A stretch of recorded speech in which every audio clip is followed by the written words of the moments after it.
देखिए green TV YouTube पर भी, बस सब्सक्राइब करें और बेल आइकन दबाएं।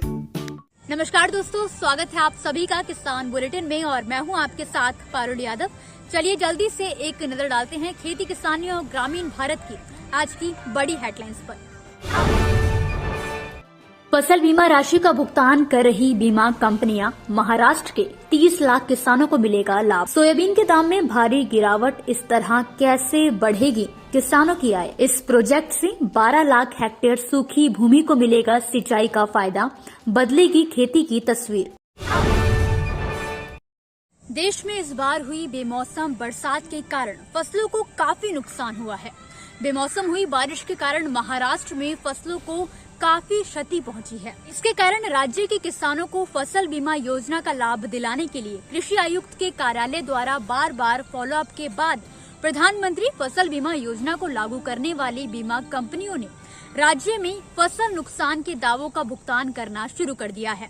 आंकड़ों के मुताबिक इस सप्ताह के अंत तक राज्य के 29.92 लाख किसानों के खातों में 1770 करोड़ रुपए के बीमा क्लेम ट्रांसफर किए जा चुके हैं। गौरतलब है कि PMFBY किसानों को मौसम की घटनाओं के कारण नुकसान के खिलाफ अपनी फसलों का बीमा करने की अनुमति देता है। किसान प्रीमियम का एक छोटा हिस्सा चुकाते हैं, जबकि केंद्र और राज्य सरकारें द्वारा बाकी की राशि बीमा कंपनियों को दी जाती है। किसानों को नुकसान के लिए दावों को ऑनलाइन या ऑफलाइन दर्ज करना होता है, जिसके बाद दावों का भुगतान सीधे उनके खातों में किया जाता है। प्रधानमंत्री फसल बीमा योजना अधिकांश किसानों के लिए वैकल्पिक होने के बावजूद नियमित तौर पर इसका लाभ उठाने वाले किसानों के बीच काफी पसंद किया जाता है। किसान इसका लाभ भी उठाते हैं। केंद्र सरकार की ऑनलाइन मंडी इनाम के मुताबिक इस समय महाराष्ट्र के कई मंडियों में सोयाबीन का रेट 8,000 रूपए प्रति क्विंटल की जगह 6,000 रूपए के औसत दाम पर आ गया है, जबकि न्यूनतम दाम 1 से 5,000 रूपए तक ही रह गया है। सिर्फ इतने दाम में किसानों की इनकम डबल कैसे होगी, इससे किसानों में निराशा है। Maharashtra state agriculture price commission के मुताबिक वहां प्रति क्विंटल 6,234 रूपए तो लागत ही आती है। ऐसे में 8 से 10,000 रूपए से कम कीमत मिलने पर किसानों को नुकसान हो रहा है। सोयाबीन की कीमतों में गिरावट जारी है। महाराष्ट्र देश का दूसरा सबसे बड़ा सोयाबीन उत्पादक प्रदेश है। प्रति हेक्टेयर प्रोडक्शन लेने में महाराष्ट्र मध्य प्रदेश से भी आगे है। इस साल भारी बारिश और बाढ़ से पहले ही किसानों की काफी फसल बर्बाद हो गई है। ऐसे में अगर अब उन्हें सही दाम भी नहीं मिला तो वो आगे कैसे खेती कर पाएंगे? इस साल पहले प्राकृतिक आपदाओं ने किसानों को तबाह किया और अब कम दाम उन्हें परेशान कर रहा है। कोरोना के नए वेरिएंट ओमिक्रॉन को इसकी वजह बताया जा रहा है। इसके अलावा मार्केट में आवक तेज होना भी एक फैक्टर हो सकता है। इसकी वजह से सोयाबीन की कीमतों में पिछले 10 दिनों से लगातार उतार चढ़ाव हो रहा है। साथ ही इस बात को लेकर भी असमंजस बना हुआ है कि सोयाबीन को 6,000 रूपए से ज्यादा क्यों नहीं मिल रहा। महाराष्ट्र के बुल्ढाना जिले में आने वाली मलकापुर मंडी में 11 दिसंबर को न्यूनतम दाम 2,500 रूपए, जबकि मॉडल प्राइस 5,865 रूपए रहा। ऐसे में किसानों की इनकम में वृद्धि कैसे होगी? मध्य प्रदेश और उत्तर प्रदेश के बुंदेलखंड क्षेत्र की जनता के लिए एक खुशखबरी है। दरअसल केंद्रीय कैबिनेट के केन बेतवा नदियों को आपस में जोड़ने की परियोजना को मंजूरी दे दी गई है। केंद्रीय मंत्रिमंडल ने परियोजना को मंजूरी देने के साथ ही योजना के लिए वर्ष 2020 से 21 की कीमतों के आधार पर 44,605 करोड़ रुपए की राशि स्वीकृत करते हुए परियोजना को जल्द ही पूरा करने का समय भी निर्धारित किया है। मध्य प्रदेश सरकार ने दावा किया है कि केन बेतवा नदियों को आपस में जोड़ने की परियोजना से लाखों किसानों की भाग्य रेखा बदलेगी। इससे मध्य प्रदेश और उत्तर प्रदेश की लगभग 12 लाख हेक्टेयर सूखी भूमि को सिंचाई का लाभ मिलेगा, जिससे खेती आगे बढ़ेगी। इसमें MP के रायसेन, विदिशा, सागर, दमोह, छतरपुर, पन्ना, टीकमगढ़, शिवपुरी एवं दतिया के साथ उत्तर प्रदेश के बांदा, महोबा, झांसी और ललितपुर जिलों को सिंचाई के अतिरिक्त पेयजल का लाभ भी मिल सकेगा। मध्य प्रदेश के CM शिवराज सिंह चौहान ने कहा कि परियोजना बुंदेलखंड की जीवन रेखा बनेगी। इससे मध्य प्रदेश के बुंदेलखंड क्षेत्र के 9 जिलों में 8,11,000 हेक्टेयर असिंचित क्षेत्र में सिंचाई का लाभ मिलेगा। लगभग 42 लाख लोगों को पेयजल की उपलब्धता होगी। केन और बेतवा दोनों नदियों का उद्गम स्थल मध्य प्रदेश में है। देश में नदियों को आपस में जोड़ने के 30 लिंक चिन्हित किए गए हैं। इनमें सबसे पहले केन बेतवा लिंक परियोजना पर काम शुरू हो रहा है।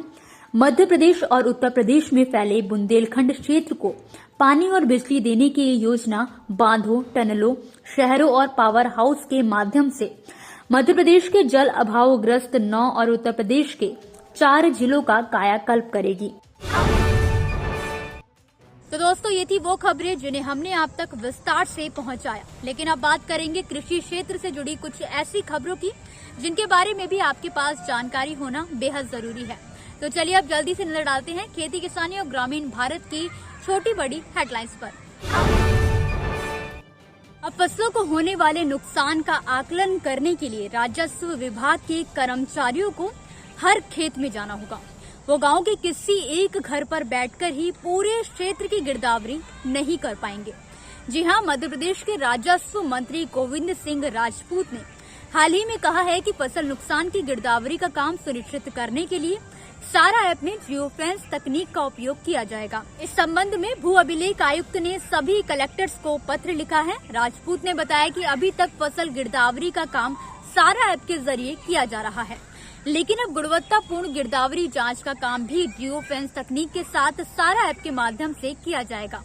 आपको बता दें कि गिरदावरी डाटा का उपयोग फसलों की सरकारी खरीद और फसल बीमा आदि योजनाओं में किया जाता है। दरअसल फसलों के नुकसान की जानकारी के लिए गिरदावरी करने वाले कर्मचारी अक्सर एक ही जगह पर बैठकर सभी लोगों को उल्टा सीधा डाटा चढ़ा देते थे।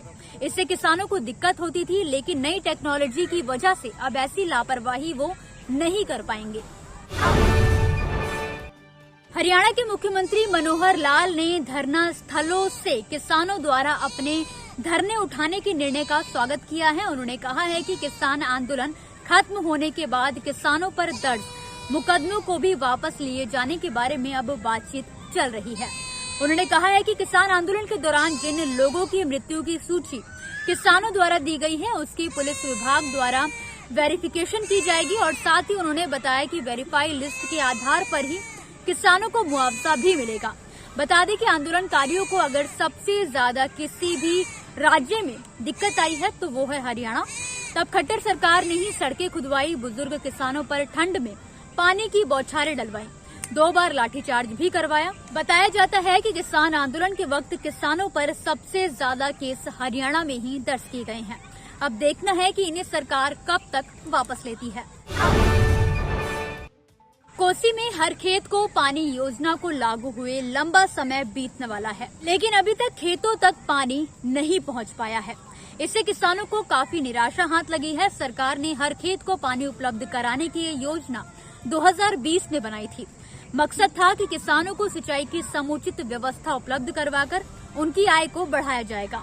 सर्वे के दौरान तकनीकी टीम को देखना था कि पानी खेत तक कैसे पहुंचाया जाए। यदि किसी जगह पर आहार पाइन का विकल्प संभव नहीं है तो वो बिजली पहुंचाकर नलकूप लगाने की व्यवस्था की जाएगी। इस संबंध में जिला कृषि पदाधिकारी सह इस योजना के नोडल पदाधिकारी समीर कुमार बताते हैं कि इसके लिए सर्वे हो गया है, आगे की कार्यवाही की जा रही है।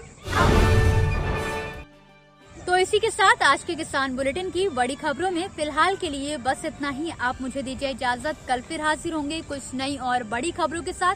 तब तक के लिए आप देखते रहिए ग्रीन टीवी। नमस्कार। देखिए ग्रीन टीवी यूट्यूब पर भी, बस सब्सक्राइब करें और बेल आइकन दबाएं।